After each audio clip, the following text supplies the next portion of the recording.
ដុំថ្មធម្មជាតិដ៏ធំដែលមានឫសឈើជាប់ជំពាក់ក្រុមជាងចម្លាក់បានចាប់ផ្ដើមបង្កើតស្នាដៃសិល្បៈដ៏អស្ចារ្យការងារដំបូងគឺការបោះសម្អាតនិងកាត់មែកឈើដែលមិនចាំបាច់ចេញពីឫសបន្ទាប់មកថ្មធ្ងន់ត្រូវបានលើកយ៉ាងប្រុងប្រយ័ត្នមកដាក់នៅកន្លែងដែលត្រូវកែច្នៃ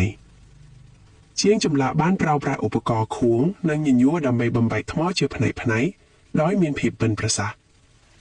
ការកែច្នៃត្រូវការការយកចិត្តទុកដាក់ខ្ពស់ដើម្បីឲ្យបានរូបរាងតាមការចង់បាន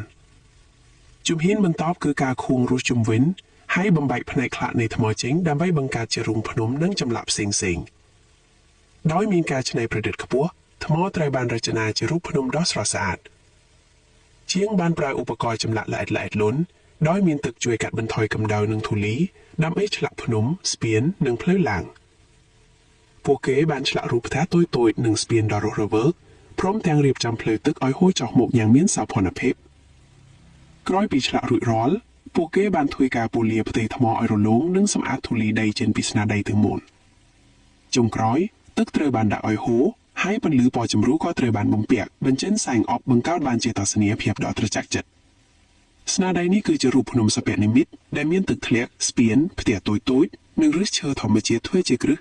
បង្កើតបានជាទេសភាពធម្មជាតិដ៏ស្រស់បំព្រងនិងមានន័យជ្រៅជ្រះ